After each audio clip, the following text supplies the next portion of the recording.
ಹೆಚ್ಚುತ್ತಾ ಇರುವ ಚೀನಾ ಪಾಕ್ ಹಾಗೂ ಪಾಕ್ ಪೋಷಿತ ಉಗ್ರರ ದಮನಕ್ಕೆ ಭಾರತ ತನ್ನ ರಕ್ಷಣಾ ವ್ಯವಸ್ಥೆಯನ್ನು ಮೇಲ್ದರ್ಜೆಗೇರಿಸ್ತಾ ಇದೆ. ಅಮೆರಿಕ, ರಷ್ಯಾ, ಚೀನಾದ ಬಳಿ ಇರುವ ರೀತಿಯಲ್ಲೇ ಸ್ವದೇಶಿ ತಂತ್ರಜ್ಞಾನದೊಂದಿಗೆ ದೇಶದಲ್ಲೇ 5ನೇ ತಲೆಮಾರಿನ ದೇಶಿ ಫೈಟರ್ ಜೆಟ್ಗಳ ತಯಾರಿಕೆಗೆ ಮುಂದಾಗಿದೆ. ಪಾಕಿಸ್ತಾನವು ಚೀನಾದಿಂದ 5ನೇ ಜನರೇಷನ್ ಪರಮಾಣು ಸಾಮರ್ಥ್ಯದ 40J-35A ಜೆಟ್ ಖರೀದಿಸ್ತಾ ಇರುವ ಹೊತ್ತಲ್ಲೇ ದೇಶದ ವೈಮಾನಿಕ ಯುದ್ಧ ಸಾಮರ್ಥ್ಯಗಳನ್ನು ಹೆಚ್ಚಿಸಲು ಪ್ರಧಾನಿ ಮೋದಿ ಸರ್ಕಾರ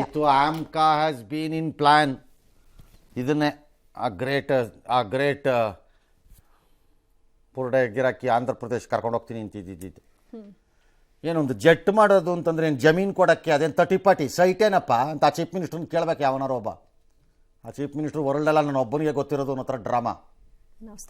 ಒಂದು ನೆಟ್ಗೆ 5 ವರ್ಷ ಅಧಿಕಾರ ಕೊಟ್ಟಾಗ ಅಮರಾವತಿನಲ್ಲಿ ನೆಟ್ಗೊಂದು ಮಾಡೋಕ್ಕಾಗಲಿಲ್ಲ, ಯೋಗ್ಯತೆಗೆ ಸೋತ್ ಮನೆಗೆ ಹೋಗಾಗಿತ್ತು. ಈಗೇನೋ ಜನ ತಂದಿದ್ದಾರೆ ವಾಪಸ್ಸು.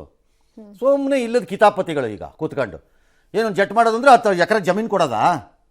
ಈ ದೇಶದಲ್ಲಿ 1000 ಜನ ಕೊಡ್ತಾರೆ 10,000 ಎಕರೆ ಜಮೀನನ್ನ.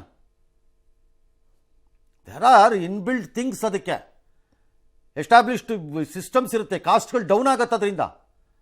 ಈಗ ಆಮ್ಕಾ ಮಾಡ್ತಾರಂತೆ 35 ಇವ್ರು ಹೇಳ್ತಾ ಇರೋದು ಸರ್ವಿಸ್ಗೆ. ಇದನ್ನು ಈಗಾಗಲೇ ಹೇಳ್ತಿರೋ ಎಲ್ಲ advanced 5th generation and 4.5 to 5th generation jet fighters ಸರ್ವಿಸಿಗೆ ಬಂದು ಆಗೋಗಿದೆ. Which is Russian, American, Chinese ಎಲ್ಲ ಬಂದು ಆಗೋಗಿದೆ ಎಲ್ಲವೂ. ನಾವು ಬರೋದು 35ರಲ್ಲಿ. ಇದನ್ನು ಬ್ರಹ್ಮೋಸ್ತರ ಯಾವುದಾದ್ರೂ ನಮ್ಮ ಜೊತೆ ಚೆನ್ನಾಗಿರೋ ಒಂದು ದೇಶದ ಜೊತೆ ಒಪ್ಪಂದ ಮಾಡಿಕೊಂಡು ಇದನ್ನು 4-5 ವರ್ಷದಲ್ಲಿ ತಂದು ಒಳಗೆ ತಂದು ನಾವು ಸರ್ವೀಸಿಗೆ ತರದೇ ಇದ್ದರೆ ಏನಿಲ್ಲ. ಮತ್ತದೇ ಫ್ರಾನ್ಸಿಂದ ತಗೋ, ಅಮೆರಿಕಾಯಿಂದ ತಗೋ, ರಷ್ಯಾಯಿಂದ ತಗೋ ಅಷ್ಟೇ. ಎಸ್.